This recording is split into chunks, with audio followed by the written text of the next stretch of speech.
कि तू कर्म कर, फल की चिंता छोड़ दे। ठीक बात है।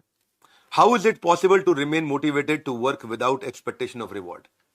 यानी कि आपको अगर रिजल्ट नहीं मिले तो मोटिवेटेड कैसे रहेंगे? Is it even relevant in today's कलयुग वर्ल्ड? ये सवाल दिया है मैं नीति सुमन ने, ये स्कूल की टीचर है नैनीताल से। आज मैं एम्प्लॉयज के भी उत्तर लूंगा। तो नीति सुनिए, आप कहते हैं कि अगर फल नहीं मिले मोटिवेटेड कैसे रहें? बात सही है, मोटिवेटेड नहीं रहते। एक बार मंदिर में सोनू गया। सोनू कहता है भगवान मेरी नौकरी लगवा दो, नौकरी लगवा दो, नौकरी लगवा दो। भगवान बोले खाली हाथ आए हो, कुछ केला सेब नारियल जैसा फल लाए हो? तो सोनू बोला भगवान जी आप ही तो कह रहे थे कर्म करो फल की इच्छा मत करो, आप भी कर्म कर दो, फल क्यों चाहिए आपको? तो ये एक छोटे आइस ब्रेकर के साथ मैं बड़े मुद्दे को समझाने जा रहा हूं। कर्मण्येवाधिकारस्ते मा फलेषु कदाचन, आपने यहां से शुरू किया है।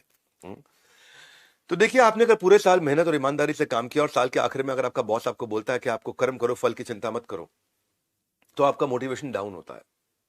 ये एक मिसअंडरस्टूड श्लोका है। रियल एसेंस क्या है? दो तरह के कर्म होते हैं, effort with worry, effort without worry.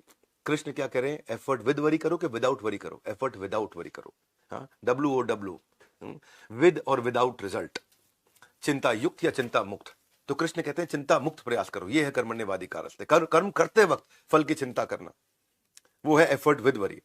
और अगर आपने एफर्ट विद वरी किया तो आपका एफर्ट का क्वालिटी, मेहनत का क्वालिटी नीचे जाएगा, रिजल्ट भी नीचे जाएगा। तो काम करते वक्त काम के उत्तमता की चिंता करना इज एफर्ट विदाउट वरी। कितना अच्छा काम करूंगा, 100% एनर्जी इन्वेस्ट करूंगा अपनी में। इसमें इसका अगला भी श्लोक है, योगस्थ कुरु कर्माणि, दूसरे अध्याय का 48वां श्लोक। संग त्यक्त्वा धनंजय, सिद्धि असिद्धि, सिद्धि असिद्धि समो भूत्वा समत्वम योग उच्यते।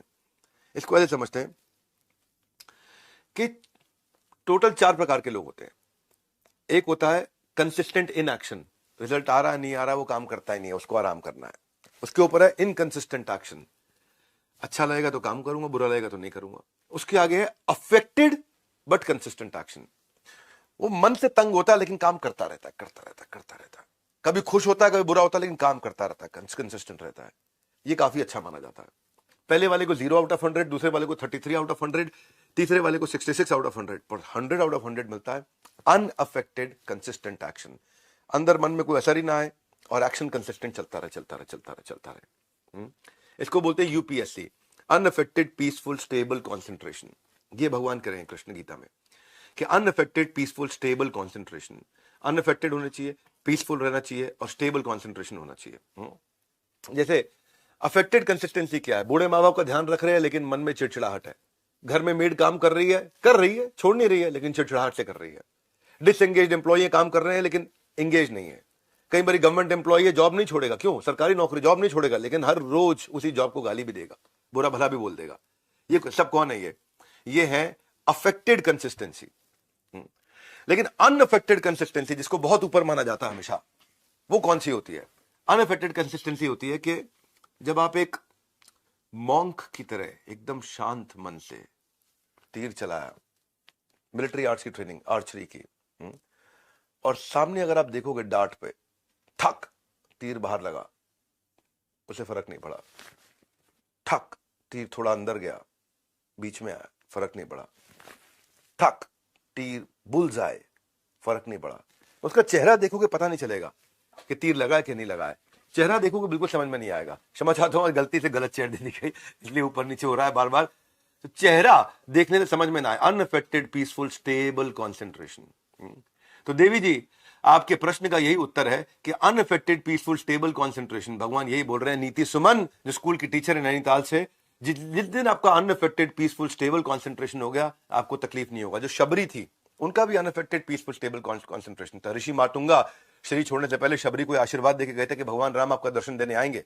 तब से वो रोज सड़क साफ करती, रोज आरती की थाली सजाती, रोज सड़क पे फूल बिछाती कि अगर भगवान राम आएंगे मैं उनको यहां बिठाऊंगी और उनको ये बेर खिलाऊंगी। रोज तैयारी करके रखते। अनअफेक्टेड पीसफुल मन में स्टेबल कॉन्सेंट्रेशन, UPSC। 40 साल के बाद जाकर के भगवान राम और लक्ष्मण आए और रोते हुए जाकर के उनको अपने घर के अंदर उन्होंने बुलाया और अपने बेर इनको दिए, झूठे बेर जिनको स्वयं श्री राम की स्वीकृति मिली। Purpose was to get darshan of lord Ram. Result was continuous failure, failure, failure, 40 साल फेलियर। अंत में भगवान राम के दर्शन हो गए। ये है आपके प्रश्न का उत्तर। जो अनअफेक्टेड कंसिस्टेंट एक्शन है वो 100 में 100 है। Unaffected, peaceful, stable concentration. Don't get attach with results, get attach with purpose. Purpose को पकड़ लो. भगवान राम के दर्शन चाहिए मुझे. तो छोड़कर सारे task, just ask ask ask. Link नीचे है, क्लिक करना उस लिंक पे. हाँ, मैं अभी चेयर चेंज करूंगा, 1 मिनट खड़े रहिए आप. लिंक नीचे है, क्लिक करो. तो लिंक के थ्रू जाओगे तो चैट पे मिलूंगा, वहां सवाल के जवाब दूंगा. अगर लाइव वीडियो में पूछना चाहते हो तो वीडियो को शेयर करो. Keep shooting your questions to get the best bullet proof answers.